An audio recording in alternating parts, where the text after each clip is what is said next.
جناب محمد رسول اللہ صلی اللہ علیہ وسلم نے فرمایا کہ میرے بعد خلافت 30 سال تک رہے 30 سال تک خلیفہ رہے۔ آپ حضرت ابو بکر صدیق رضی اللہ تعالیٰ عنہ سے لے کر سرکار امام حسن رضی اللہ تعالیٰ عنہ کا 6 مہینہ لے لیں گے تو یہ 30 سال کی مدت مکمل ہو جاتی ہے۔ حضرت امام حسن رضی اللہ تعالیٰ عنہ نے اپنے ہاتھوں سے حضرت امیر معاویہ رضی اللہ تعالیٰ عنہ کو خلیفہ بنایا۔ ایک طرح سے آپ کہہ لیں کہ یہ پہلے اسلامی بادشاہ تھے، کیونکہ اس کے پہلے جو بھی تھے وہ خلیفہ تھا، لیکن حضرت امیر معاویہ رضی اللہ تعالیٰ عنہ یہ پہلے اسلامی شہنشاہ، پہلے اسلامی بادشاہ۔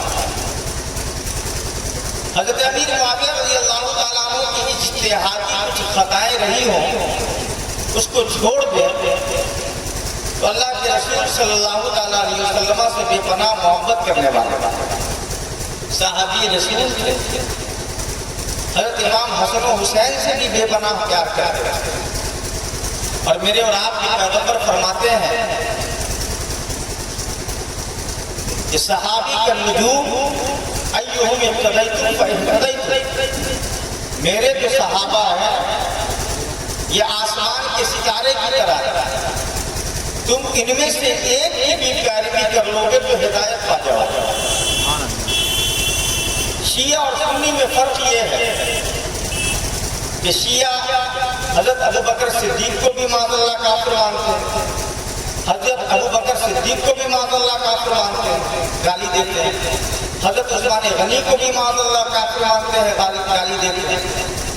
ان کے یہاں حضور کی 4 بیٹی تھی نہیں، بلکہ حضور کی صرف ایک بیٹی تھی جس کا نام فاطمہ الزہرا ہے، یہ شیعوں کا تھا۔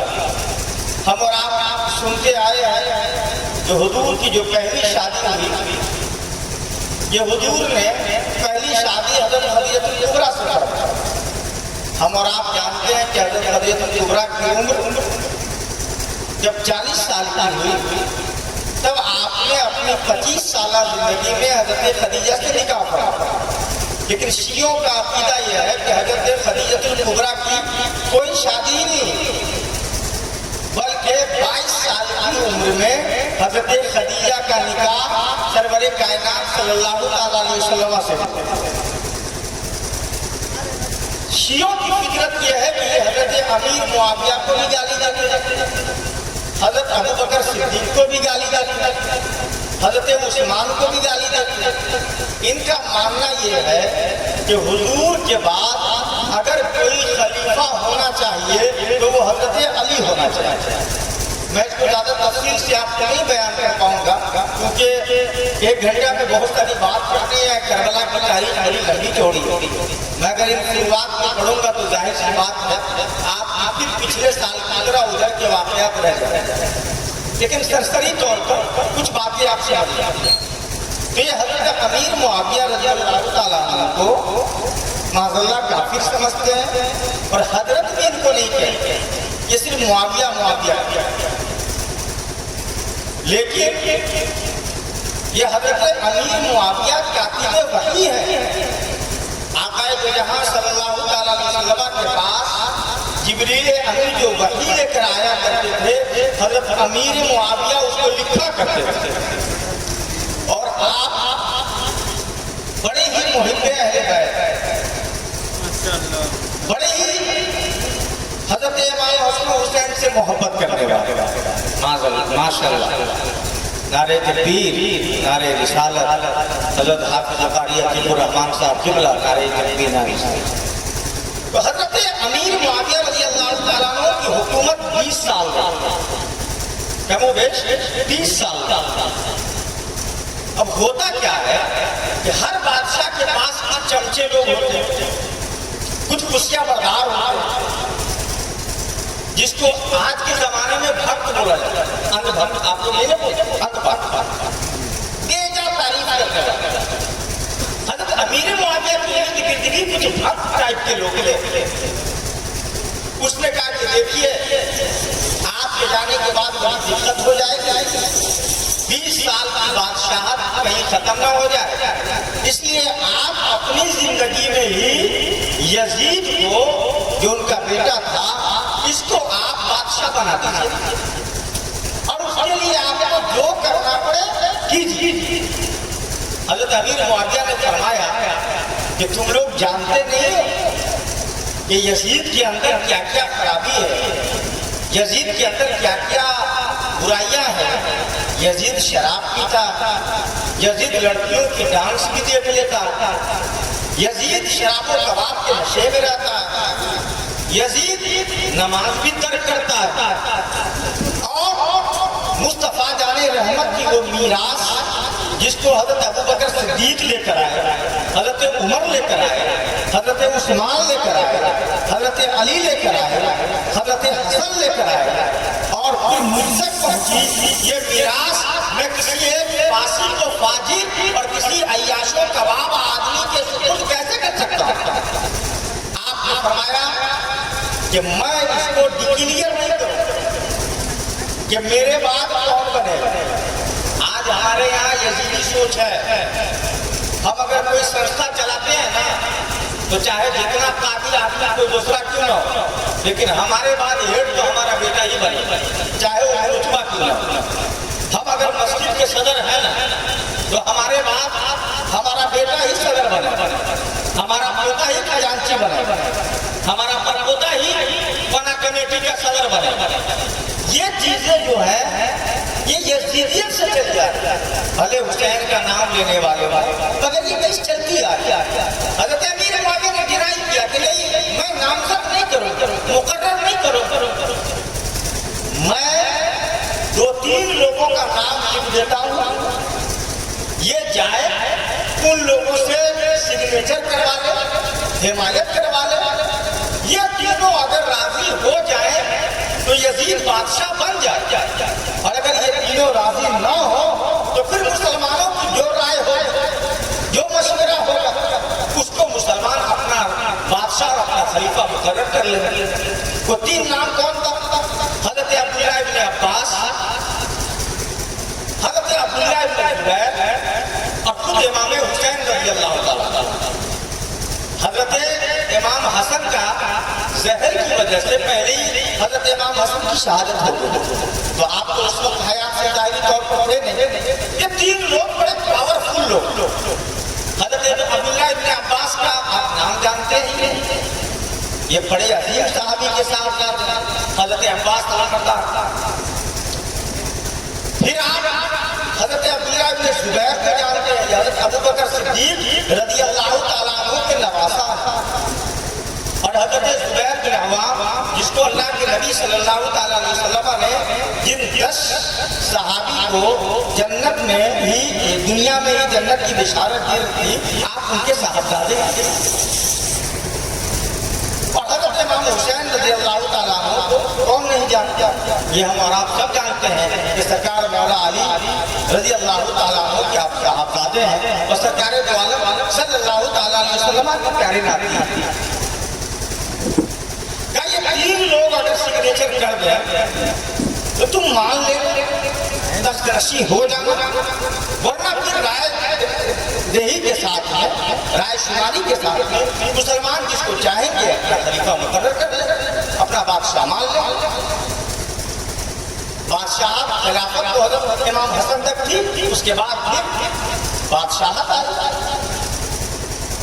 لیکن یزید کے ہاتھ میں یہ لیٹر آپ نے دیا، اور اسی اثنا میں حضرت امیر معاویہ رضی اللہ تعالیٰ عنہ کی وفات ہوئی، آپ دنیا سے رخصت ہو۔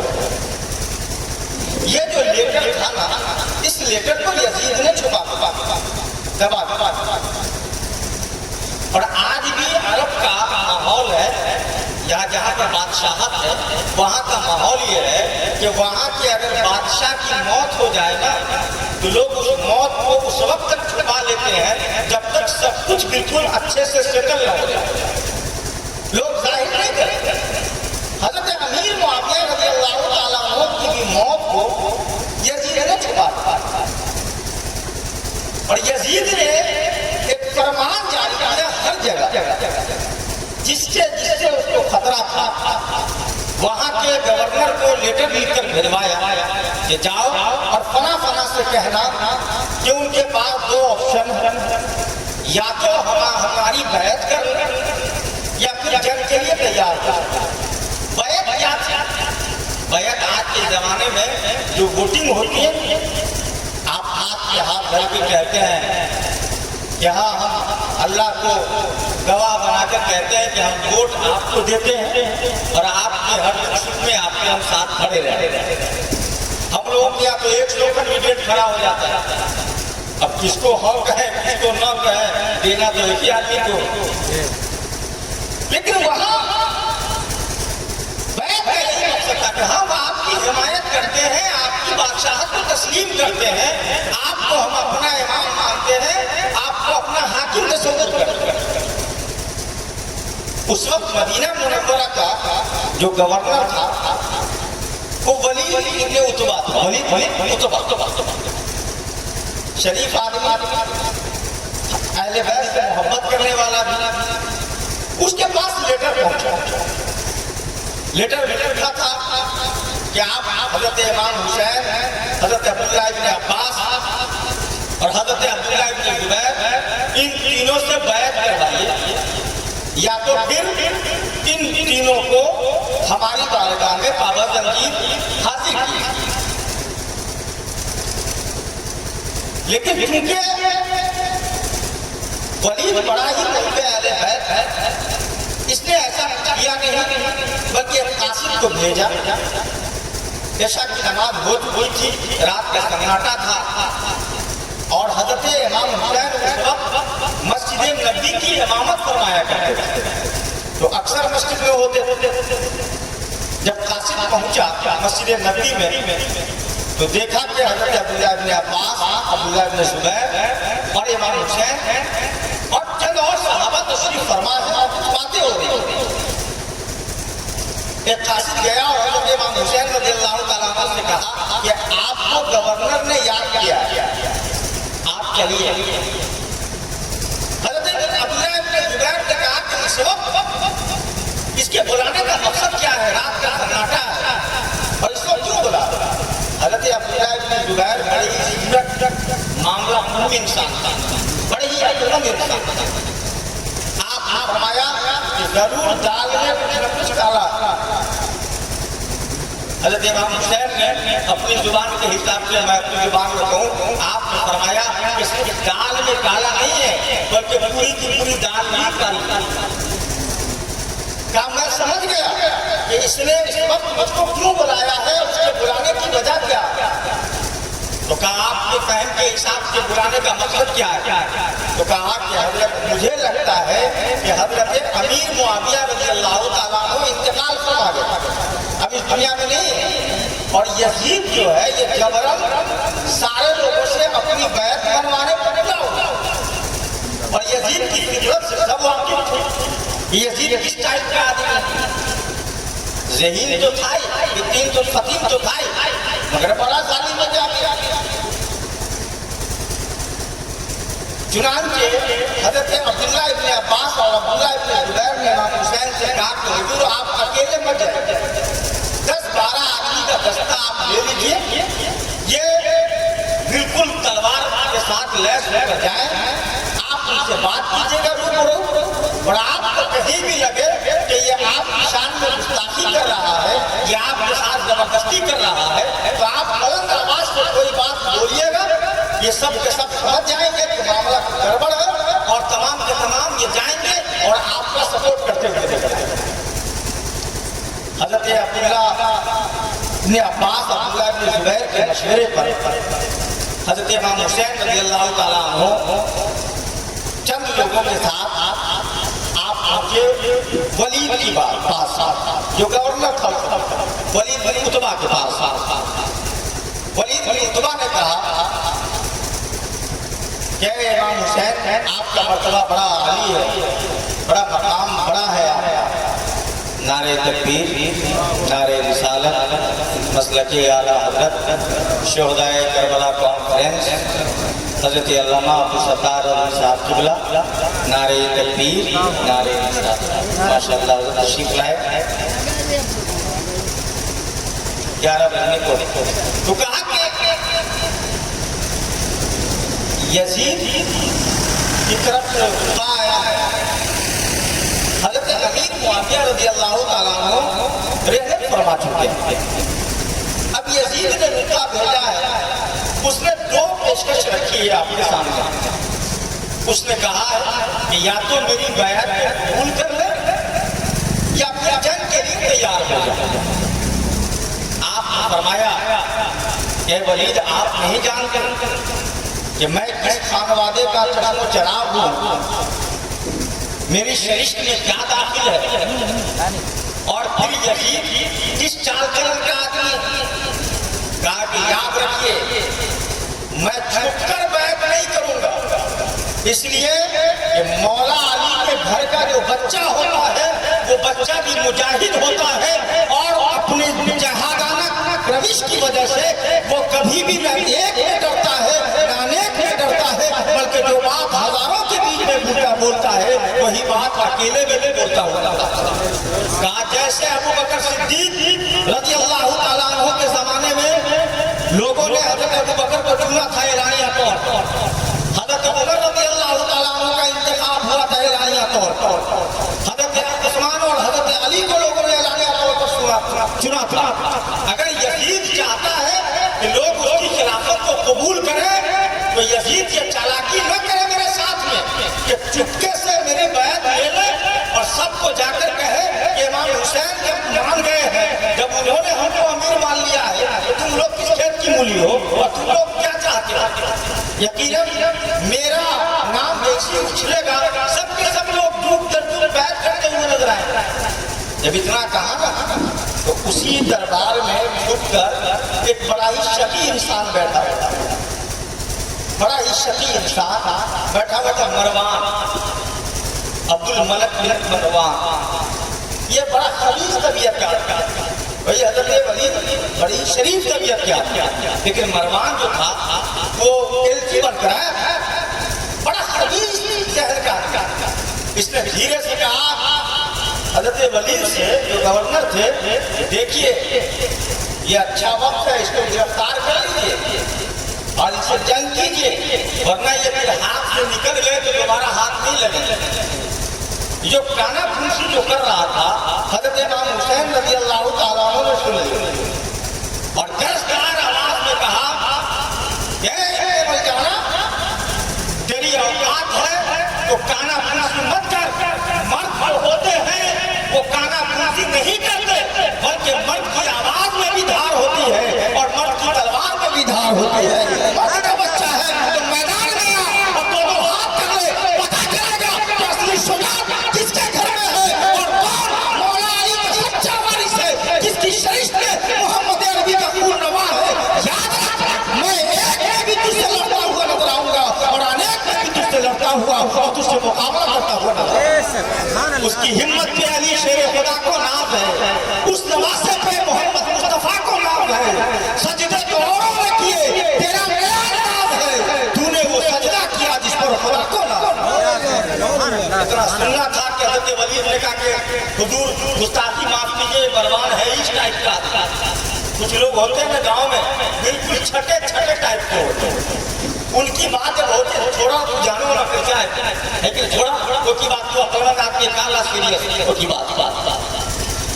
چنانچہ حضرت امام حسین رضی اللہ تعالیٰ عنہ تشریف لے، ادھر تو سب لوگ بیٹھے تھے، سارا حال بتایا، سارے احوال بتائے گئے، مشورہ ہوا آپس میں کہ اب کیا کیا جائے۔ تو حضرت امام حسین رضی اللہ تعالیٰ عنہ نے فرمایا کہ اب مدینہ میرے لیے اور میرے گھر والوں کے لیے موضوع نہیں ہے، یہاں رہنا مناسب نہیں ہے۔ جب یہ یہاں رکا بھیج چکا ہے، مروان جیسا شقی آ چکا ہے تو یہ بار بار فوج آئے گی، بار بار خبر آئے گی، ہراساں کیا جائے گا، پریشان کیا جائے گا، اس لیے میں اب یہاں پر رکنا مناسب نہیں سمجھتا۔ حالانکہ صحابی نے مشورہ دیا کہ آپ رکیے، ہم فلاں جگہ سے فلاں جگہ سے فلاں جگہ سے افواج کو بلاتے ہیں، فوج کو اکٹھا کرتے ہیں اور پھر اس کا مقابلہ کرتے ہیں۔ پھر آپ نے فرمایا کہ نہیں، میں نانا کے مدینہ میں خون ریزی پسند نہیں کرتا ہوں۔ میرے نانا نے فرمایا تھا، بخاری شریف میں میں نے اس میں پڑھا، میرے نانا نے فرمایا کہ میڈے کی وجہ سے، میڈے طبیعت شخص کی وجہ سے، میڈے کی وجہ سے مدینہ خون میں نہاتا ہوتا ہے۔ کہا کہ میں نانا کے شہر کو خون سے نجس کرنا نہیں چاہتا۔ چنانچہ غالباً 28 رجب المرجب آپ مدینہ منورہ سے نکلے۔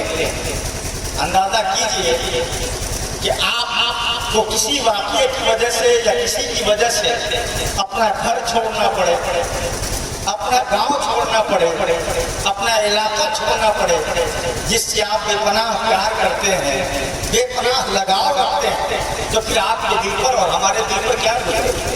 وہ مدینہ چھوڑ کر جس مدینے میں نانا کا روضہ تھا، وہ مدینہ چھوڑ کر جس مدینہ میں امی فاطمہ الزہرا کا روضہ تھا۔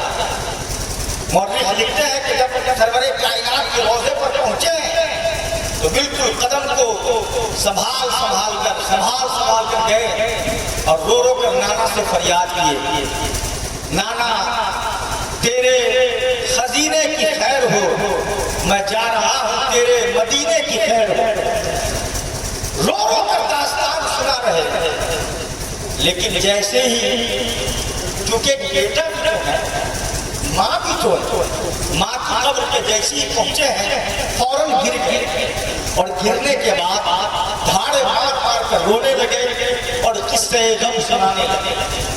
مورخ لکھتے ہیں کہ 2 مرتبہ ایسا ہوا کہ حضرت فاطمہ الزہرا کے مکان میں تالے لٹکے۔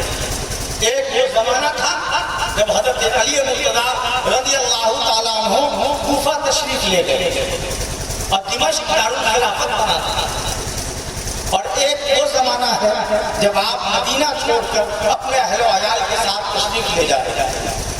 مدینہ سے نہ پھر آپ نے سفر کیا 28 رجب المرجب اور مکہ مکرمہ آپ پہنچے 3 شعبان المعظم۔ کیا دن لگا؟ 4 دن لگا ہے نا، 3 شعبان المعظم غالباً اتوار کا دن تھا۔ آپ یہاں رہنے لگے۔ اسی بیچ میں کوفہ سے خط پر خط آنا شروع ہو گئے کہ امام حسین آپ ہمیں کس کے حوالے کر کے وہاں آرام سے بیٹھ جائیں؟ آپ نہیں جانتے کہ ہم لوگ اہل بیت سے محبت کرنے والے ہیں اور یہ یزید جو ہے یہ اہل بیت کا باغی ہے، اس لیے آپ ہمیں اس کے چنگل سے بچائیے، آپ اس کی حکومت سے ہمیں بچائیے۔